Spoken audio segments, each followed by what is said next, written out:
Mummy papa और wife, इन दोनों में सबसे ज़्यादा किसको प्यार करते हैं? व्यवस्था होगा अब आपका। नहीं, एक्चुअली देखिए, मेरी माँ जो है ना, मेरी माँ जो है, समझ लीजिए कि वो मेरी धड़कन है। मेरे पापा जो हैं वो मेरे रहने का छत है, और मेरी वाइफ जो है मेरी ऊर्जा है। तो मतलब कि ये जो है न्यूट्रल होके द्रविड़ वाला शॉट खेले हैं ताकि जो है कहीं भी जो है बचाव हो सके। क्योंकि मैं चाहता हूँ कि आप जहाँ भी रहते हैं, जब भी छठ हो, दीपावली हो और होली हो, तो प्लीज़ आप अपने घर पे आइए। क्योंकि मुझे लगता है कि हमारी गरिमा अपनों से ज़्यादा, और ये तीनों त्यौहार जो है, मुझे लगता है कि ये प्रेम का परिकाष्ठा है, एक दूसरे को जोड़ता है। तो आप जब बिहार आएंगे तो वो, और अपने बच्चों को खास करके लेके आइए, ताकि हमारे बच्चे, आज की जनरेशन जो है वो हमारे कल्चर से बहुत दूर भाग रही है। तो उस कल्चर को समझाइए कि माँ का मतलब क्या होता है, उस आस्था का मतलब क्या होता है। क्योंकि हमने तो कल्चर देखा है, लेकिन हमारे बच्चे नहीं देख पाते हैं। और हमें कोशिश करना चाहिए कि हमारे बच्चे भी उस कल्चर से रूबरू हों और उस कल्चर को समझें कि इसका महत्व क्या होता है। मैं अपने बंगलों पे भी छठी का घाट बनवाता हूँ। मेरी वाइफ नहीं आई थी, तो अब मैं गोरखपुर में शूट कर रहा था, तो मुझे लगा जे माँ के पास मुझे जाना चाहिए। वाइफ के पास तो हमेशा रहता हूँ, माँ के पास बहुत कम रह पाता हूँ मैं। तो मैं गोरखपुर से डायरेक्ट माँ के पास आ गया और पापा के पास, और इस बार मैं दौरा घाट पे लेके गया। एक सवाल मैं पूछना चाहता हूँ, मम्मी पापा और वाइफ, इन दोनों में सबसे ज़्यादा किसको प्यार करते हैं?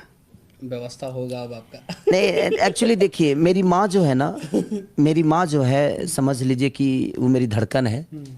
मेरे पापा जो हैं वो मेरे रहने का छत है, और मेरी वाइफ जो है मेरी ऊर्जा है। तो मतलब कि ये जो है न्यूट्रल होके द्रविड़ वाला शॉट खेले हैं ताकि जो है कहीं भी जो है बचाव हो सके।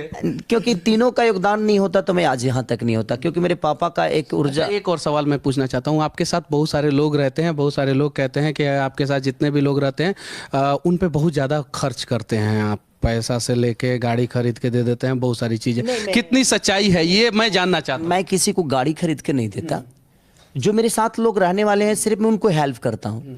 मुझे लगता है कि गाड़ी खरीदने में हेल्प कर देते हैं, खरीद के नहीं देते। में भी नहीं, गाड़ी खरीदने के लिए पैसा भी नहीं देता मैं। मेरे कहने का मतलब कि मनीष भैया, आपकी कंपनी है, आप मेरे अजीज मित्र हैं, चाहे मेरे भाई हैं, मेरे साथ रहते हैं, तो मुझे करना क्या होगा? मेरे पास एक ही क्षमता है ना कि मैं आपको 2 गाना दे दूंगा, तो मैं आपको 2 गाना फ्री में दे दूंगा। 2 गाना फ्री में दूंगा उस समय। उसके बाद अगर 100 मिलियन गाना हो गया तो आराम से आप कमा लेंगे। तो फिर वो लोग मुझे वो दे भी देते हैं कि भैया आपने उस समय हमारा हेल्प किया था, आज मैं उस लेवल पे आ गया हूँ कि ये पैसा मैं आपको लौटा देता हूँ। तो मैं उस वक्त उनको 2-4 गाने फ्री में देकर कम से कम उनको एक जगह दे देता हूँ कि आप मेहनत करके अपने आप को बड़ा कर लीजिए। उसके बाद फिर मुझे दे दीजिए। एक महीना में कितना गाना गा देते हैं? गाने के लिए तो मैं 40-50 गाना गा देता हूँ, लेकिन अब थोड़ा सा क्वालिटी पे काम कर रहे हैं आदमी, तो अब कम हो गया है। विनती है कि जो अच्छा गाना है, बड़ा गाना है, बड़े बजट का गाना है, जैसे तबला जो है 40 लाख रुपया में शूट हुआ है, तो इस प्रकार के गानों को हम लोग सुने, चर्चा करें, तब जाके हमारा भोजपुरी इंडस्ट्री और ग्रो होगा। वरना सिर्फ और सिर्फ वो ढोंडी छिलना और फलाना ढिकाना पे चर्चा करेंगे। ये भी गलत गाने गाते होंगे। बिल्कुल गाता हूँ, एकदम मत सुनिए इनका गलत गाना। बिल्कुल किसने बोला? कह रहा हूँ कि आप मत सुनिए। अगर मैं गलत गाता हूँ तो उस गाने को बिल्कुल प्रमोट मत करिए और मत सुनिए। मत सुनिए, बस अच्छे गानों को सुनिए। सारे कंपनी भी उसी दिशा में जाएगा। नहीं तो लोगों को लगता है कि नहीं यार, वो गाना बहुत हिट हुआ तो उसी दिशा में वो गवाना चाहता है। वो बोलता है कि सर हम भजन गवा के क्या करेंगे? तो हमारा बिजनेस है। तो आप जब अच्छे गानों को सुनिएगा तो हर आदमी अच्छा काम ही करेगा। तो कोशिश आप भी करिए, हम भी करेंगे, और सब लोगों की कोशिश से ही हो सकता है। सब लोग कोशिश करिए, अपने आप चीजें बड़ी हो जाएगी। आखिरी में मैं एक सवाल पूछना चाहता हूं बिहार के ऊपर। अपना बिहार में बड़ा लगता है कि जो बातें हम लोग समझ रहे हैं और चाहे दुनिया को समझाना चाहते हैं, अगर गरीबी आपको भी समझ में आती है तो आप समझदार हो गए। तो मुझे लगता है बिहार के हर उस नागरिक को पता है कि गरीबी का मतलब क्या होता है, रोजगार का मतलब क्या होता है, शिक्षा का मतलब क्या होता है, मेडिसिन का मतलब क्या होता है, स्वास्थ्य का मतलब क्या होता है, रोड का मतलब क्या होता है। ऐसा नहीं है कि बिहार का कोई जनता इस बात से परे है और उसको पता नहीं है कि इस सब का मतलब क्या होता है। बशर्ते हम आवाज़ उठाते हैं, इसलिए कुछ लोगों के दुश्मन बन जाते हैं। कुछ लोग डर के उस आवाज़ को उठा नहीं पाते हैं, या अगर उठाना चाहते हैं तो दब जाते हैं। तो मैं सबसे अपील यही करूँगा कि आपको तकलीफ़ है, आपको लगता है कि आपका बच्चा स्वस्थ के बिना अधूरा है, आपका बच्चा शिक्षा के बिना अधूरा है, आप अपने बच्चे को कोटा भेज रहे हो। क्यों भेज रहे हो?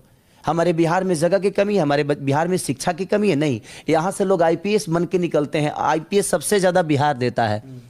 इस इंडिया को। और कहावत है, कहा जाता है कि बिहारी कभी किसी का दिल नहीं तोड़ते हैं। सुनिए ध्यान से, कहा जाता है कि बिहारी कभी किसी का दिल नहीं तोड़ते हैं और तोड़ना होता है तो पहाड़े तोड़ देते हैं। हाँ, देखिए, अगर आपके अगर शक्ति है ना, मुझे लगता है कि हर वो सरकार हमारे लिए कामयाब हो जाएगी जब अगर हम ऊर्जवान हो जाएंगे। हर वो सरकार हमारे लिए काम करेगी जब हम सरकार से अपनी बातें रखने की क्षमता रखेंगे, हम अपनी जुबान मजबूत करेंगे। आज दशरथ माझी के पास क्या था? उस आदमी के पास एक ही चीज था, ताकत और हौसला। पहाड़ को भी रास्ता छोड़कर खड़ा होना पड़ा कि जा तू जीत गया, मैं हार गया। तो पहाड़ जब हम तोड़ सकते हैं तो भैया हम अपने राज्य में शिक्षा या अच्छी व्यवस्था या रोजगार क्यों नहीं ला सकते?